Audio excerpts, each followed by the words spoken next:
নমস্কার বন্ধুরা, আশা করি আপনারা সবাই সুস্থ আছেন, ভালো আছেন। আমাদের চ্যানেলে আপনাকে স্বাগতম।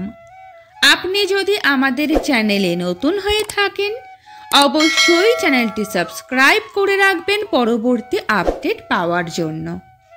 বন্ধুরা, আজকে আমরা আলোচনা করব গৌতম বুদ্ধের কিছু অমূল্য বাণী নিয়ে। পুরো ভিডিওটি স্কিপ না করে দেখার অনুরোধ রইল। কোনো নিরীহ জীবের ক্ষতি করে নিজেকে মহান পুণ্যবান ভাবা উচিত নয়, কারণ প্রতিটি জীবই ঈশ্বরের প্রতিরূপ। পৃথিবীতে সমস্ত কিছুই যখন ক্ষণস্থায়ী, তবে কিভাবে মানুষের দুঃখ কষ্টগুলি চিরস্থায়ী তা গুরুত্ব দিয়ে বোঝার বিষয়।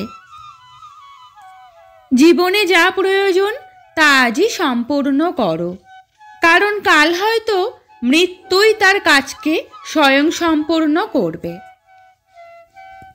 বিশাল মহাসাগরগুলির জলে আছে একটি নুনের স্বাদ, তেমনি জীবনে শিক্ষা ও অনুশাসনের একটি স্বাদ আছে, মুক্তির স্বাদ। জীবনের প্রতি আসক্তি আমাদের দুঃখের কারণ।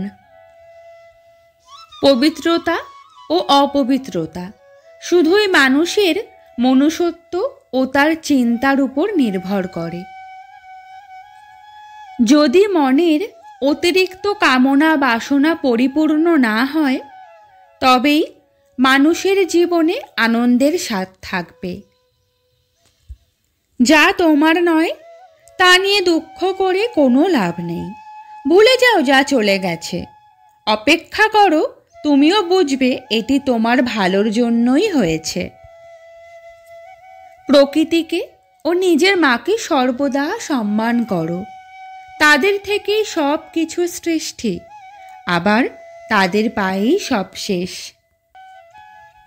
জীবনে আপনি নিজে পথিক না হওয়া পর্যন্ত আপনি লক্ষ্যের কোনো পথই খুঁজে পাবেন না।